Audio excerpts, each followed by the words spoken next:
আজ আমরা জানব বাংলা নববর্ষের ঐতিহাসিক উৎপত্তি। বাংলা নববর্ষের ইতিহাস শুরু হয় প্রায় ৪৫০ বছর আগে মুঘল সম্রাট আকবরের শাসনামলে। তখন পুরো ভারতবর্ষে কর আদায় হতো হিজরি ক্যালেন্ডার অনুযায়ী, যা চাঁদের উপর ভিত্তি করে তৈরি, অর্থাৎ এটি ছিল চন্দ্রপঞ্জিকা। কিন্তু সমস্যা ছিল একটাই, হিজরি বছর চন্দ্রের হিসেবে এগুতো, যা কৃষির মৌসুমের সঙ্গে মিলত না।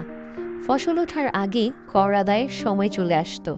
এতে কৃষকেরা সমস্যায় পড়ত, আর শাসকদের রাজস্ব আদায়ে বিঘ্ন ঘটত।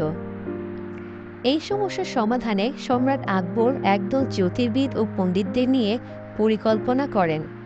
বাঙালি জ্যোতির্বিদ আমির ফতেউল্লাহ সিরাজি ছিলেন এই ক্যালেন্ডার সংস্কারের মূল ব্যক্তিত্ব। তারা একটি নতুন ক্যালেন্ডার তৈরি করেন, যেখানে সৌর বছরের সাথে ইসলামী হিজরি সনের কিছু উপাদান মিলিয়ে গণনা করা হয়। এই নতুন পঞ্জিকাকে বলা হতো ফসলি সন, কারণ এটি ছিল কৃষিভিত্তিক বছর। নতুন সনের প্রথম দিন নির্ধারিত হয় এপ্রিল মাসে, যখন ফসল ঘরে ওঠে এবং কৃষক খাজনা দিতে সক্ষম হয়। ফলে নববর্ষের প্রথম দিনটি হয়ে ওঠে খাজনা আদায় ও আর্থিক বছরের সূচনা দিবস। এই পঞ্জিকাকে পরবর্তীতে পরিচিত হয় বাংলা সন নামে, যেখানে যুক্ত হয় ১২টি মাস, বৈশাখ থেকে চৈত্র।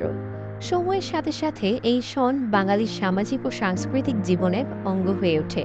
আর এভাবেই বাংলা নববর্ষের সূচনা হয় রাজস্ব ব্যবস্থার প্রয়োজনে, কিন্তু পরে তা হয়ে ওঠে বাঙালির আত্মপরিচয়ের অংশ। ২০২৫ সালের ১৪ই এপ্রিল আমরা উদযাপন করতে যাচ্ছি বাংলা নববর্ষ ১৪৩২। নতুন বছর হোক আনন্দ, শান্তি আর সাফল্যের প্রতীক।